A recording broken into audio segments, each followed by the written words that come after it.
Mana semuanya?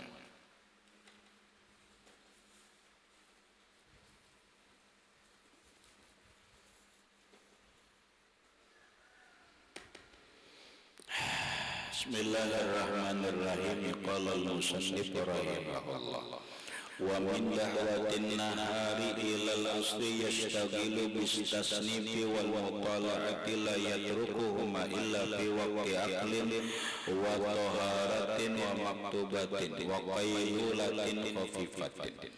Wa min dahwatin nahar, dan mulai cerah siang, ilal asri sampai asar, yastaghilu hendaklah dia bekerja, bitasnifi dengan mengarang, wal mutalaati dan mutalaah kitab, la yatrukuhuma tidak meninggalkan ia mengarang dan mutalaah itu, illa fi waqti aqlin kecuali waktu makan, wa taharatin bersuci, wa maktubatin dan sembahyang, wa qayyulatin khafifatin dan tidur sebentar yang ringan. Maksudnya ini masih wirid orang alim.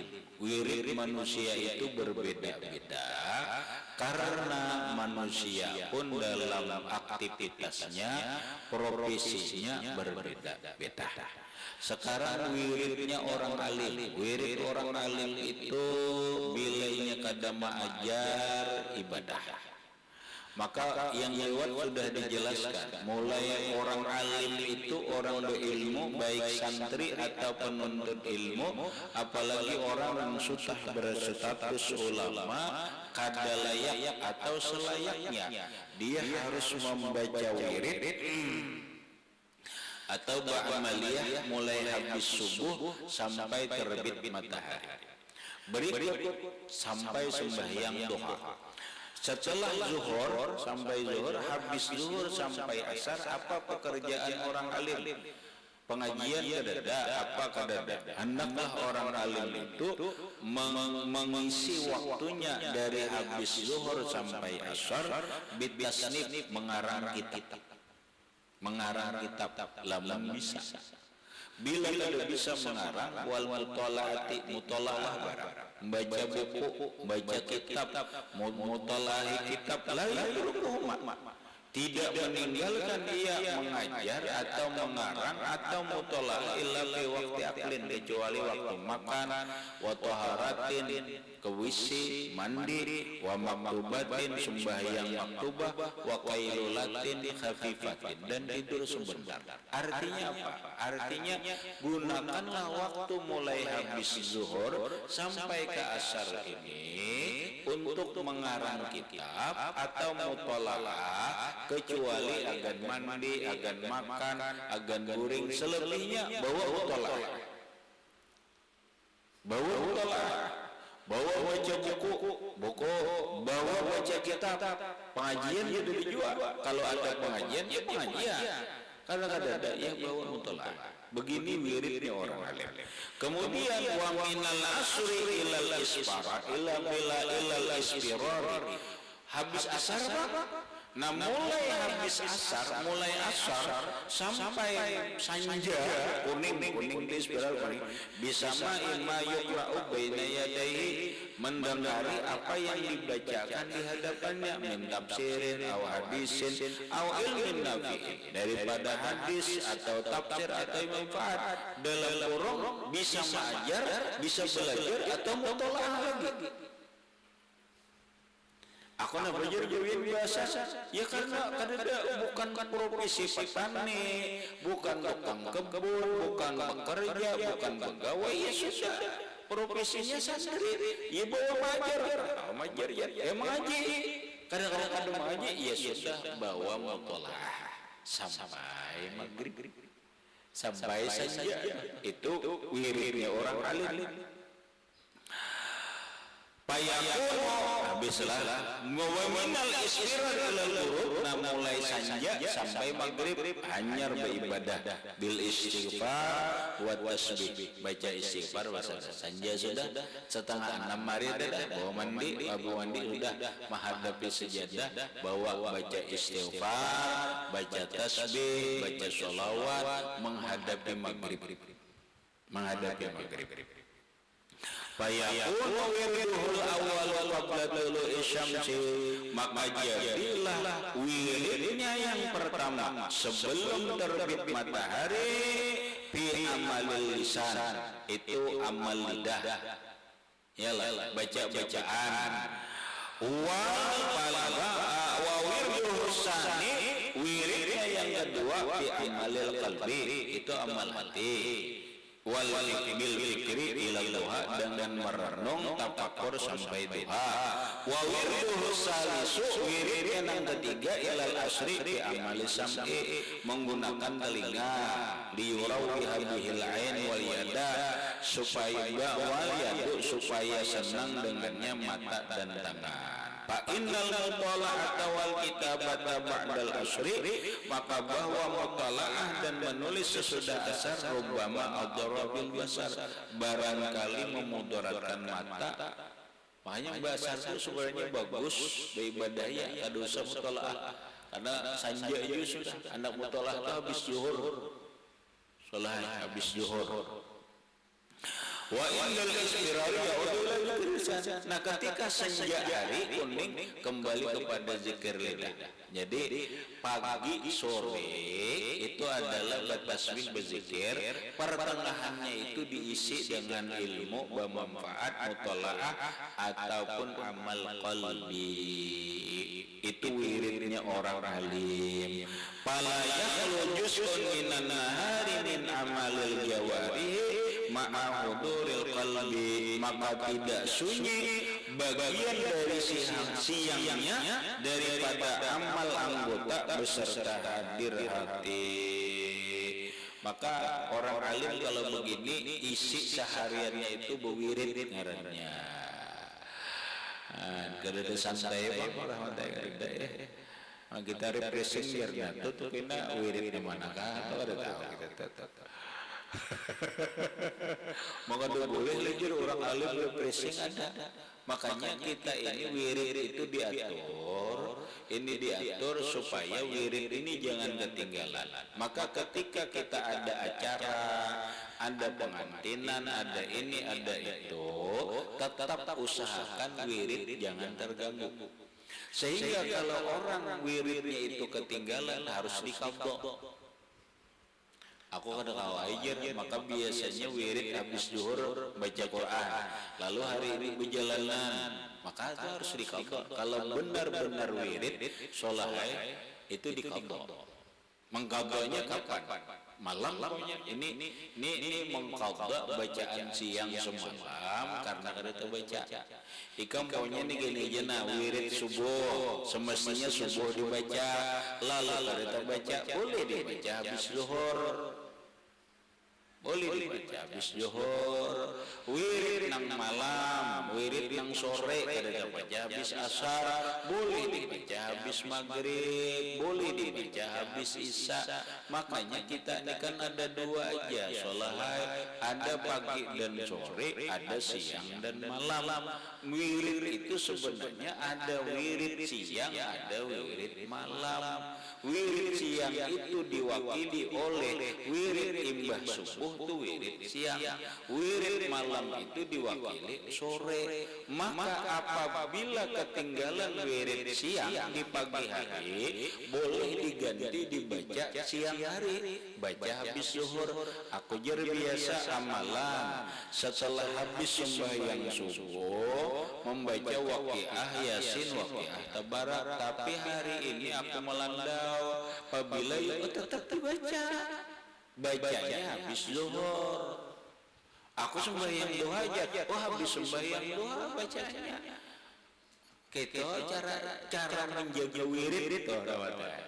Nah kena aku biasanya habis subuh ini wiridku bukan aku waqiah surah yasin waqiah dibaca aja, yasin waqiah tabarak. Cuma biasanya aku baca wirid salawat 1000 kali.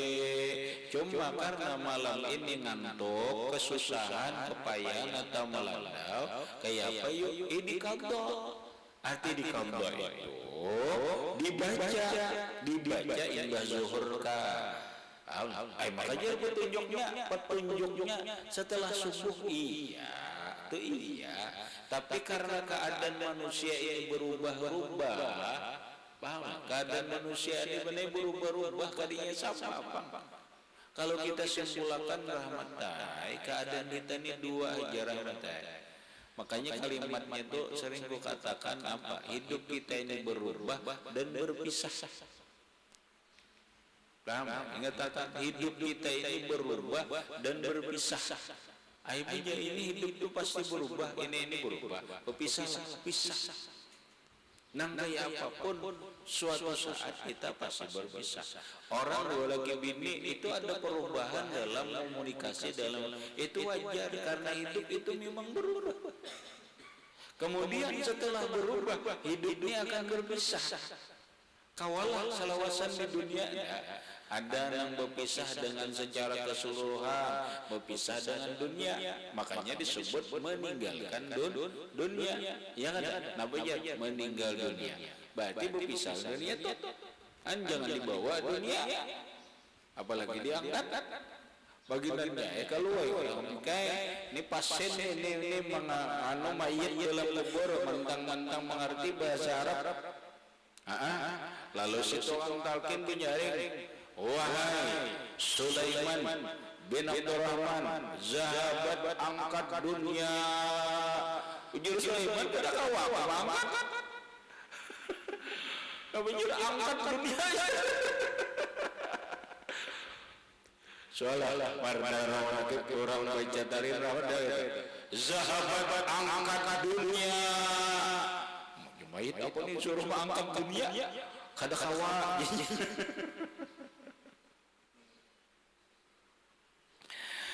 Maksudnya juga nyatakan ini kaidah hidup ini ia tagayyaru wa yafriqu. Hidup ini berubah dan berpisah. Nggak apa juga bokom-bokom bisa, bokom-bolan bisa. Hidup ini berubah. Dulu kalau bisa singot, ini harus singot. Ubah dawan. Yang lain, dulu halus, cingeng. Ini ada lainnya. Wajar dia lah. Hidup memang berubah.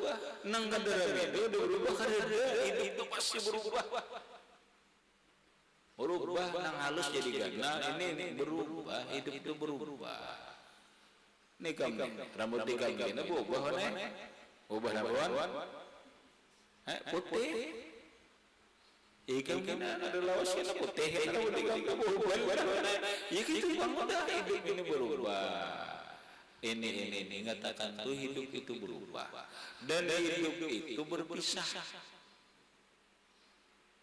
Hidup itu berpisah. Kada kawan bersama terus kada kawan ujian bini kita hidup sematilah bersama kada kawa aku leh mar ikaw ngene si hidup semati bini ka mati kau muri ka miring itu dah aku leh ya sudah saatnya berpisah. Nah, paling-paling kita dipikirkan setelah kita ini berpisah di dunia karena hidup ini berubah dan berpisah, kailanya bertamukah kadakah berpisah berkumpul kadang itu nang jadi pertanyaan. Kami onai wayah ini berkumpul kalau lama nambah. Ya ada. Satu saat kita berpisah onai. Ikamu bini berpisah ada. Bisa mau lenjar harus bisa ada dah bisa rumah ubah ada berarti kan pembolon ini kalau salawasan nih kan kena bisa ya namanya bini mati ya bisa ada nang dipikirkan imbah berpisah ini bok kumpul kada pulang. Nah itu yang dipikirkan jika aku nih loh ini aku sudah terkumpul di dunia ini wajar aja ini dinamika hidup tuh berubah begini tuh wajar aja berubah lah dan akan berpisah nangku pikirkan kena habis di alam barzah dikubur aku nih tamulah berkumpul lah kita lawan bini di akhirat kita berkumpul lah lawan anak lawan bini. Nah itu nang dipikirkan juga kumpul kalau lawan mama abah boleh karena di akhirat kumpul lah. Nah dosa di akhirat dulu di alam barzakh jeung pamai kamu bini jika ari bini kamu bini jika mati bini kamu bini pulang lali ka mati batamuan na bini kamu teh dahulu atau kada bini belum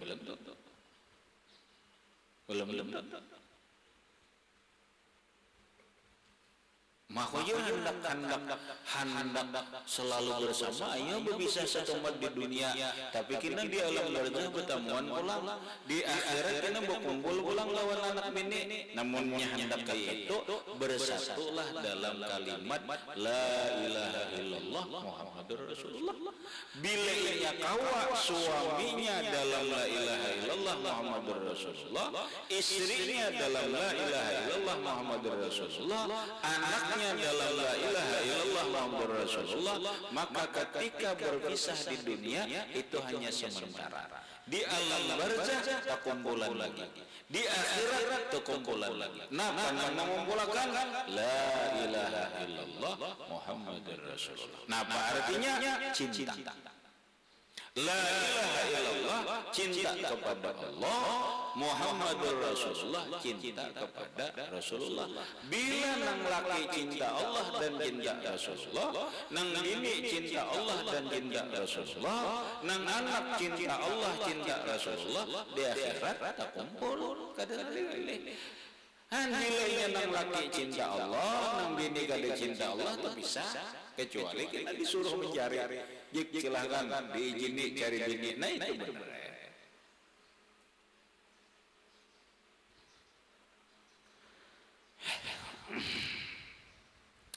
Habis wa ammal lailu, adapun malam hari ila akhirih wallahu a'lam bissawab.